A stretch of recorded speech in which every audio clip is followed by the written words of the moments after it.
नमस्कार मेरे प्यारे सभी दर्शकों। आज की इस वीडियो में एक बहुत ही सुंदर खूबसूरत जबरदस्त कहानी लेकर के आया हूँ कि वाकई यदि आप भगवान पर भरोसा करते हैं, भगवान के भक्त हों, तो यह कहानी आपके ही लिए। इसलिए मैं अपने सभी भाइयों से कहता हूँ कि अभी आप कमेंट बॉक्स में जा कर के जय जय राम जय श्री राम जरूर लिख दीजिए। तो बस देरी किस चीज़ की है, चलो ना सुंदर सी कहानी को शुरू ही कर देते हैं। अक्सर इस कहानी को मेरे बाबा दादा कहा करते थे, इसलिए मैंने सोचा कि क्यों ना आपसे भी इस वाक़े पर बात ही कर देते थे। बड़ी पुरानी बात है कि एक गांव में एक जो है मंदिर था, और उस मंदिर पर कोई भी भगवान का भक्त, कोई पुजारी नहीं था। लेकिन वहां पर कहीं से घूमता फिरता एक जो वहां पर साधु बाबा आते हैं, और वो साधु बाबा दिखने में बड़े ही नौजवान हिस्ट पुष्ट थे, लेकिन चाहे जैसे भी हो वह भगवान के बड़े ही भक्त थे। मंदिर की साफ सफाई करना, पूजा पाठ करना हर तरीके से बहुत ही सच्चे दिल से करते थे। इसलिए गांव के लोग बड़े ही उस साधु बाबा से खुश थे। किसी प्रकार की कोई शिकवा नहीं कि किसी की कोई दिक्कतें हो, समस्या हो। यहाँ तक कि वे इतनी भक्ति भाव में लीन हो जाते थे कि उनके पास कुछ अजीब दिव्य शक्तियां भी प्राप्त हो गई थी। अगर किसी के पास कोई ऐसी मुसीबत आ जाती तो वो उसका समाधान भी बताते थे, जिसके वजह से अगर साधु बाबा किसी दिन किसी के घर पर दावत के तौर पर अगर कोई बुलाता था तो जाते थे, तो वह अपने आप को बड़ा ही धन्य मानते थे। उस साधु बाबा का बड़ा ही इज्जत मान सम्मान सत्कार होता था। तो इसलिए सप्ताह में या महीने में या साल भर में कोई कितना भी गरीब हो, उस साधु बाबा को एक बार जरूर ही दावत खिलाता था। और हर टाइम जो है किसी न किसी के घर पर साधु बाबा की दावत होती ही होती थी। इस तरीके से साधु बाबा का बड़ा ही नाम और शोहरत था। लेकिन उसी गांव में एक ऐसा भी परिवार था जो बहुत ही गरीब परिवार था। कहीं से किसी तरीके से उनका रोजी रोटी चलता और फिर जो है उनका घर का गुजारा बसर चलता था। उस परिवार में भी उस साधु बाबा को जो है बुलाया जाता है घर पर दावत करने के लिए, और वे लोग अपने आप को बड़ा धन्य मानते हैं कि चल ठीक, कितने दिनों के बाद आज मैं पहली बार साधु बाबा को अपने घर पर दावत के लिए आमंत्रित कर रहा हूँ। हम लोग कितने लकी अगर साधु बाबा का चरण अगर हमारे जो घर पर पड़ेंगे। शाम का समय होता है, सारा का सारा भोजन तैयार हो गया रहता है, और साधु बाबा का जब घर में आगमन होता है तो साधु बाबा को बड़े ही इज्जत मान सम्मान से पैर धुला करके फिर जो हाथ धोने के लिए हर चीज़ का व्यवस्था करके घर के आंगन में बैठाया जाता है। लेकिन घर के आंगन में सही तरीके से व्यवस्था न होने की वजह से उस घर का जो सदस्य रहते हैं घर के जो अंदर ले जाकर के एक कमरे में बैठा देते हैं, और वहाँ पर अपना घर का जो व्यवस्था रहता है वहाँ पर हर तरीके से खाने पीने की सामग्री की जाती है। लेकिन जब साधु बाबा दावत पे भोजन कर रहे थे तो घर की जो पत्नी थी वह तो किचन में थी, और वह जो पति था किसी वजह से किसी काम के लिए वह जो कमरे से बाहर जाता है, और बस 1 या 2 मिनट बाद जो है वह कमरे के अंदर आता है। साधु बाबा के जिससे मान सम्मान होता है, साधु बाबा ने दावत किया, फिर भी उन लोगों ने दान दक्षिणा दे करके साधु बाबा को विदा किया। लेकिन जब साधु बाबा के जाने के बाद जो उसका पति था, तो पति ने अपने पत्नी से कहा, अरे सुन रही हो, अरे कहाँ हो? अरे यहीं पर मैंने कुछ जो नोटों की गड्डियां मैंने रखी थी, क्या तुमने रखी हो क्या? उसने कहा नहीं तो मैंने नहीं रखी, आप जहाँ पर रखे होंगे वहीं पर होगा। तो पति ने कहा नहीं नहीं, मैंने तो यहीं पर रखा था, जरूर तुम कहीं रख दी होगे और भूल गए होगे। फिर उन दोनों लोगों में बकझक हो जाती है, बहस हो जाती है। लेकिन वह कहता कि मैं नहीं, वह कहता कि मैं नहीं। लेकिन पूरे के पूरे दिन जब उन लोगों ने गौर किया कि आखिर कौन आया था, अभी तक तो हमारे घर में कोई नहीं आया था सिवाय उस साधु बाबा के। और मुझे तो लगता है कि साधु बाबा ने हमारे पैसों को चुरा लिया है, हमारे पैसे को ले लिया है। लेकिन हम लोग यदि साधु बाबा को डायरेक्ट ऐसे कहेंगे तो कोई विश्वास नहीं मानेगा। और वह तो आए थे दावत पर, लेकिन हम लोगों का ही दावत लगा कर चले गए। ऐसे लोगों पर भरोसा बिल्कुल करने ही लायक नहीं है। और उसी दिन से उन दोनों पति पत्नी के जो मन में उन साधु बाबा के प्रति घृणा होने लगे। लेकिन अभी भी उस साधु बाबा के लिए जो पूरे गांव में इज्जत मान सम्मान वैसा ही था। लेकिन ये दोनों पति पत्नी उस साधु बाबा से घृणा करने लगे, क्योंकि वह जो दिखने में बहुत सीधा साधा और अंदर से कितना बड़ा चोर, कितना बड़ा बेईमान, कितना हवसी, हर तरीके से गलत तरीके से। और पूरे साल भर होने वाले थे, सभी घर के दावत कर लिए थे, बस इसी का घर का बचा था। अब तो लोग कहने लगे यार मेरे भी घर साधु बाबा दावत कर लिए इस साल, तुम्हारे घर कब करेंगे? उसने कहा होगी ना। ऐसे करते करते कुछ दिन टालते गए, लेकिन ये लोग दावत नहीं देते। लेकिन बेचारे अगल बगल गांव वाले थे, वे लोग बार बार इनको टांटी यूज करते, अरे भाई कब दावत दोगे, कब बुलाओगे उन्हें।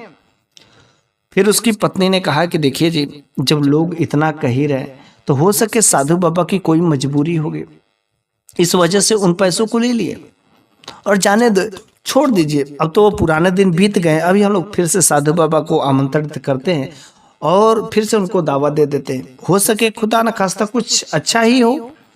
इस बार भी पति जाता है, साधु बाबा को आमंत्रित करता है और साधु बाबा बड़े ही अच्छे से साल भर जो उन लोगों को केयर किए रहते कि वे लोग इग्नोर करते हैं, साधु बाबा का कभी प्रणाम नहीं करते, कभी उनसे मिलते हैं तो नज़र झुका करके जाते हैं, ऐसे जो है वे लोग दूरी बनाकर। लेकिन साधु बाबा ने उनके आमंत्रण को, उनके निवेदन को अस्वीकार नहीं किया, बल्कि आमंत्रण को, दावत को स्वीकार कर लिया। और फिर शाम के समय भोजन बनता है। भोजन बनने के बाद साधु बाबा को बड़े ही सत्कार के साथ में घर के अंदर लाया जाता है और उसी जगह पर जो है भोजन करने के लिए बैठाया जाता है।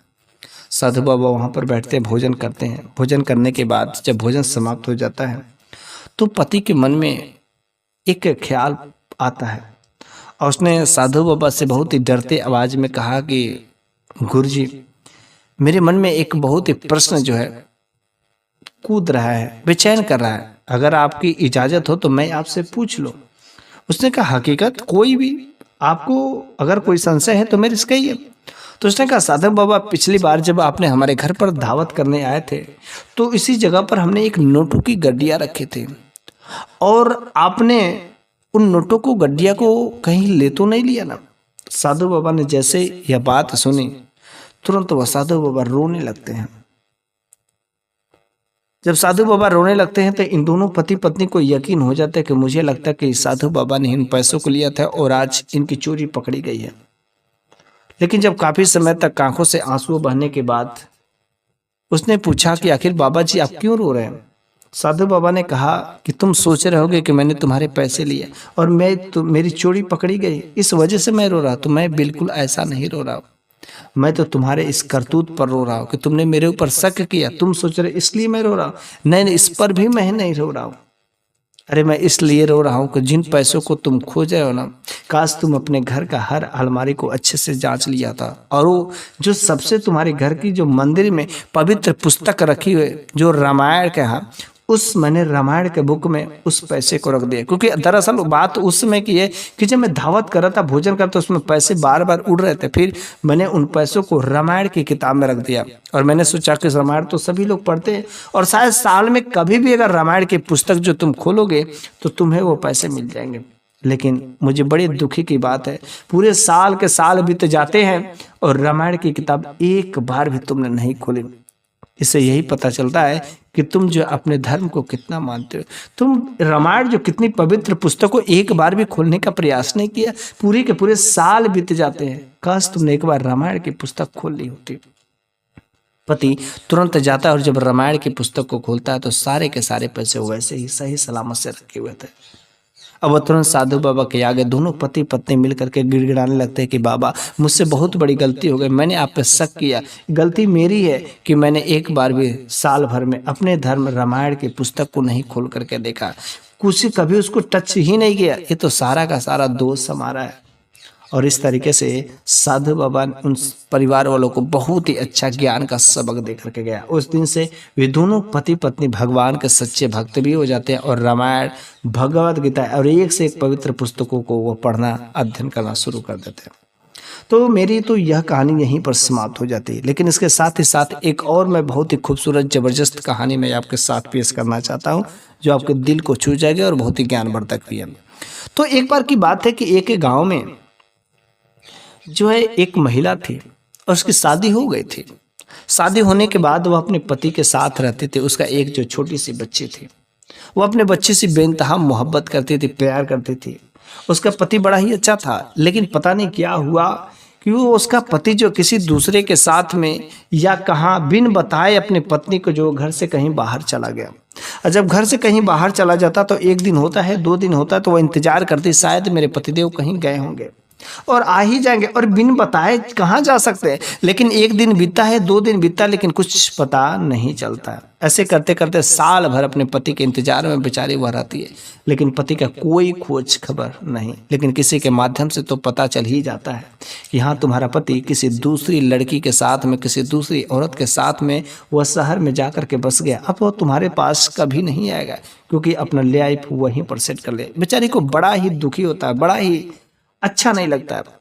फिर वह मायूस होकर के अपनी छोटी सी बच्ची को लेकर के, क्योंकि पति के जाने के बाद उसके घर में खाने के एक दाने नहीं रह गए थे, फिर वह जो वहां से उठती है और सीधा जो अपने मायके बूढ़े उस अपने बाप के पास में चली जाती है। उसकी बूढ़े माँ बाप थे जो किसी तरीके से अपना रोजी रोटी का जीवन बसर कर रहे थे। थोड़ी बहुत खेती थी, किसी तरीके से बूढ़ा बाप अपने खेत में काम करता। उसके पास इतने सारे अब ताकत नहीं थे कि वह मजदूरी करके वह अच्छे खासे पैसे कमा सके। बस किसी तरीके से अपना खेती गृहस्थी काम करता था। वहाँ पर वह जाती है और कोई भी बाप, कोई भी माँ बाप अपनी औलाद को जल्दी अपने घर से नहीं हटा सकता। वो अब तो अपने बाप के पास ही थोड़ी बहुत करती और वह अपना रोजी रोटी गुजारती।